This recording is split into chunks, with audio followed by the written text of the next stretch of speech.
Well, I've written broadly for a very long time. When I wrote my very first romance novel, the reason I used a pen name was I was also publishing on treatises on tax policy. So I've always had multiple identities in writing. And so this is my second foray into children's literature, but it is always fun to write no matter what I'm writing about.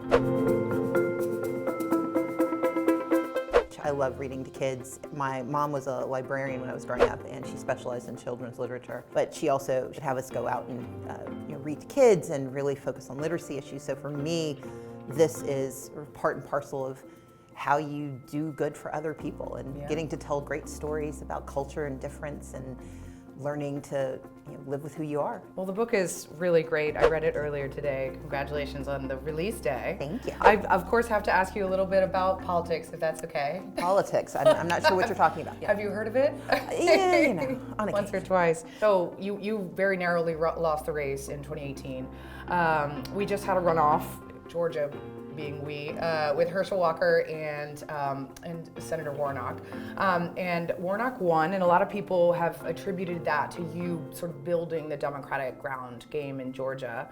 But then, your loss this time, unfortunately, was by a wider margin than in 2018. So how do you square being credited with Warnock's win and not having won yourself? How does that feel? Well, I think part of it is that incumbency has its benefits, both for for Senator Warnock and for the governor's reelection.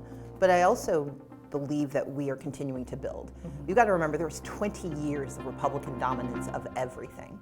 And you don't undo that in a single election or two elections. I wanted to get closer, but we know that it's not just about a moment, it's not just about a candidate, it's about building the belief that communities like the domestic workers community has the right to be heard.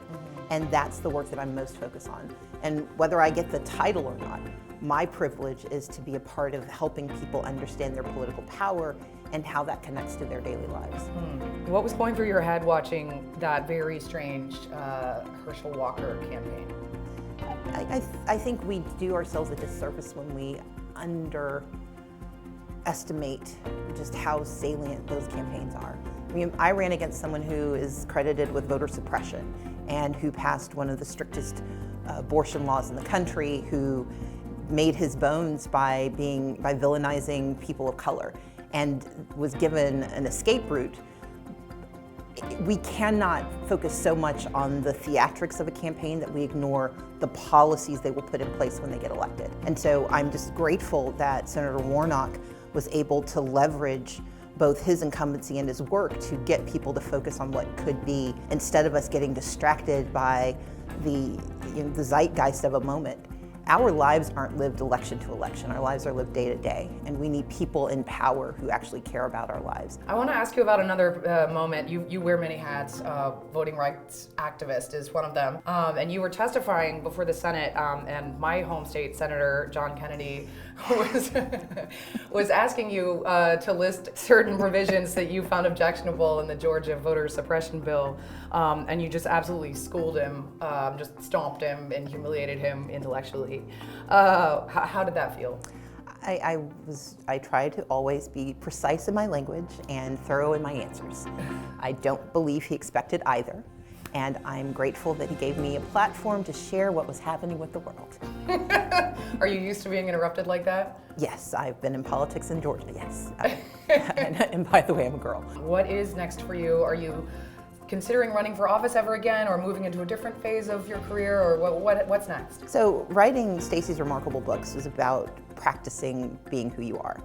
And this is a story about two young people who meet, who have different cultures and different backgrounds. Stacey's a little shy, Julie is learning to speak English and read English, and they come together, and at the end, the story, I don't want to give away the ending, but the story is about the fact that you don't always get where you try to be the first time. You've got to practice at being who you are. I'm going to keep practicing. For me, titles are less relevant than the work that I can do.